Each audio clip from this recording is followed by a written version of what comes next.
Good morning students. आज इस video में मैं दूसरे मीरा के पद पाठ के दूसरे पद की व्याख्या करने जा रहा हूँ। पहले मैं इसका एक बार सशुर वाचन कर दे रहा हूँ ताकि आप लोग टेक्स्ट को अच्छी तरह से समझ लीजिए कि मैं किस चीज़ की व्याख्या करने जा रहा हूँ। पग घुघुरु बाँधि मीरा नाची, पग घुघुरु बाँधि मीरा नाची, मैं तो मेरे नारायण सु आप ही हो गई सांची। लोग कहे मीरा भई बावरी, न्यात कहे कुलनासी, विष का प्याला राणा भेजा, पीवत मीरा हाँसी। मीरा के प्रभु गिरधर नागर, सहज मिले अविनाशी। ये कुल 5 लाइन है इस पद में। जो प्रस्तुत ये पद है, इसमें मीरा ने कृष्ण के प्रति अपने अनन्य प्रेम और उस प्रेम को प्राप्त करने के लिए सहे गए उन कष्टों का, उन बाधाओं का जिक्र किया है जिसे मीराबाई ने कृष्ण के प्रति अपने इस प्रेम पथ पर भोगा है। उन बाधाओं को सामने फेस किया है और उससे सफल होकर, उन बाधाओं को सफलतापूर्वक पार करके उन्होंने कृष्ण के अनन्य प्रेम को प्राप्त किया है। पग घुघुरु बाँधि मीरा नाची। मीराबाई कहती हैं कि मैंने तो अपने पाँवों में घुंघरू बांध लिए हैं और मैं नाचने लगी हूँ। अर्थात यहाँ पे घुंघरू किसका है? यहाँ पे घुंघरू है कृष्ण के प्रेम की भावना का। कृष्ण की प्रेम से जो भावना उपजी, जो आनंद उपजा, उसी भावना ने मीराबाई को अपने नाचने के लिए मजबूर कर दिया। उस आनंद ने, उस आह्लाद ने नाचने के लिए मजबूर कर दिया। राजपूतनी समाज में, राजपूतों के समाज में घुंघरू बांधना एक स्त्री के लिए बहुत ही अपमानजनक बात होती है, जो वहाँ की मर्यादा और सामाजिक मूल्यों के खिलाफ है। जो इज़्ज़तदार घरों की स्त्रियां होती हैं वो नाच गाने से दूर रहती हैं। अब इस परंपरा को तोड़ने का जो कार्य किया है वो मीरा ने किया है। कृष्ण के उस प्रेम रूपी महासागर में डूबकर उन्होंने जो आनंद पाया, उस आनंद को अभिव्यक्त करने का एकमात्र माध्यम उनको मिला कि उन्होंने अपने पाँव में घुंघरू बांध लिए और वो कृष्ण के प्रेम में पागल होकर नाचने लगी। वही बात यहाँ पे मीराबाई कहती हैं कि मैं कृष्ण के प्रेम में पागल होकर अपने पाँव में मैंने घुंघरू बांध लिए और मैं नाचने लगी। ये स्वतः मानसिक स्थिति है कि जब इंसान बहुत खुश होता है तो उसका मन मयूर अंदर से नाचने लगता है, और अगर ये बाहर प्रक्रिया हो गई तो उसे ही नाच कहते हैं, नाचना कहते हैं। ये स्वाभाविक मनुष्य की प्रवृत्ति है। तो मन मयूर का नाच करना और पूरे सर्वांग शरीर का नाच करना, अगर दोनों एक साथ हो जाए कि मन मयूर भी नाच रहा हो और सर्वांग शरीर भी नाच रहा हो, तो यह एक अप्रतिम स्थिति है। यह एक भक्त की चरम अवस्था है जिसे यहाँ पर मीराबाई व्यक्त कर रही हैं अपने इन शब्दों के द्वारा कि मैंने अपने पैरों में घुंघरू बांध लिए हैं और कृष्ण के प्रेम में पागल होकर मैं नाच रही हूँ। वो कहती हैं आगे, मैं तो मेरे नारायण सु, मैं तो मेरे नारायण सु। या ये जो इसमें इस लाइन में राजस्थानी बोली का स्पष्ट प्रभाव देखा जा सकता है। वो कहती हैं कि मैं तो मेरे नारायण मतलब श्री कृष्ण, भगवान विष्णु, जो कि विष्णु ही कृष्ण के नाम से उन्होंने अवतार लिया था। तो मैं तो संपूर्ण रूप से कृष्ण की हो चुकी हूँ। आप ही हो गई साची, अपने आप हो गई, सहज रूप में हो गई। इसको होने के लिए मुझे कोई प्रयास नहीं करना। आप ही हो गई मतलब अपने आप हो गई। साची मतलब सचमुच। वे कहती हैं कि मैं सचमुच वास्तव में श्री कृष्ण की अपने आप हो गई, सहज रूप में हो गई। मुझे इस कृष्ण की भक्ति प्राप्त करने में, कृष्ण का प्रेम प्राप्त करने में किसी भी प्रकार की प्रयास नहीं करना पड़ा। यही कबीरदास जी सहज योग कहते हैं। और वो ये भी कहते हैं कि सहजय सहज समाना। जो यहाँ पे मीराबाई कह रही आप ही हो गई, वही कबीरदास जी सहजय सहज समाना। आप ही होना मतलब अपने आप हो जाना, कोई किसी घटना का स्वतः घट जाना। वही कबीरदास जी सहज अर्थात वह भी अपने आप हो जाना। ईश्वर तो अपने आप मिलता है, उसके लिए किसी प्रयास करने की ज़रूरत नहीं है। अगर वो आपके अंतर्मन में उसके प्रेम का दीप जल रहा है तो उसके लिए आपको किसी तरह का पूजा पाठ, पाखंड, तीर्थ, व्रत, यात्रा, नमाज, प्रार्थना, किसी भी तरह की कुछ भी ऊपर से बाहर से कुछ करने की ज़रूरत नहीं। अपने आप ये प्रक्रिया होती है। प्रभु से मिलन का जो मिलन की जो घटना है वो अपने आप होती है।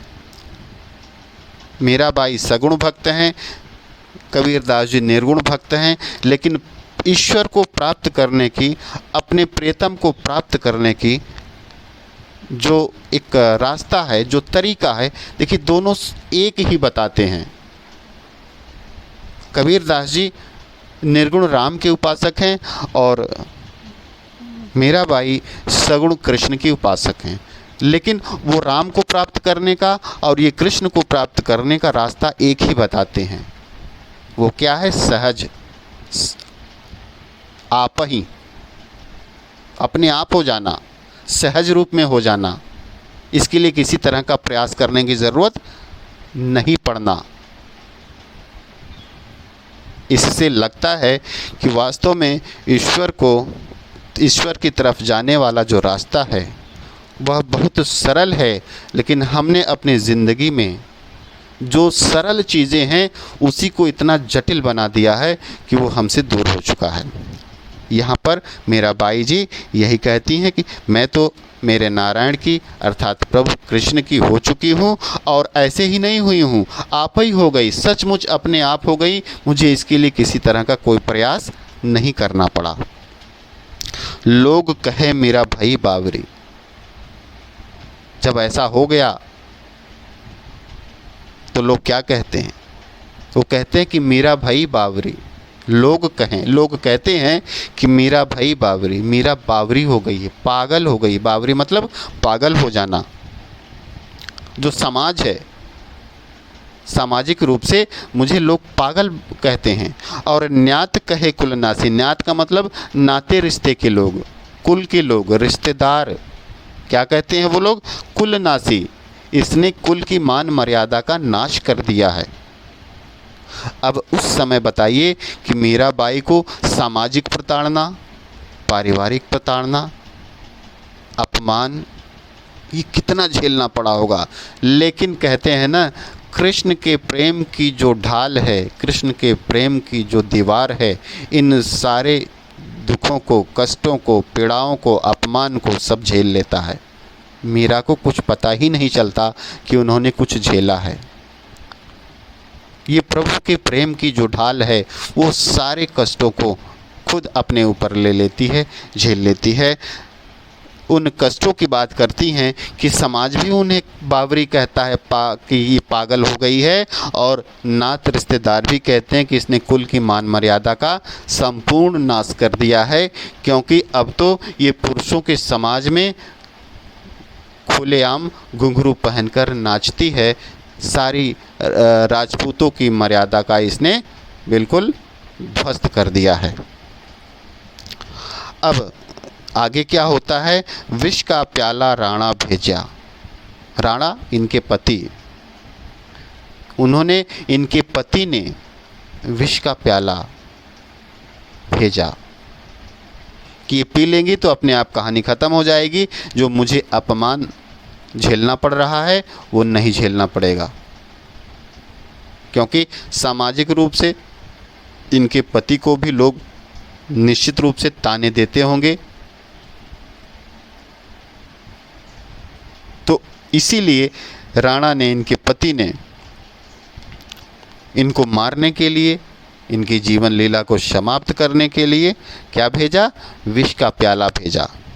और मीरा पीवत हंसी, और मीरा ने उसे हंसकर पी लिया, कृष्ण का प्रसाद समझकर पी लिया।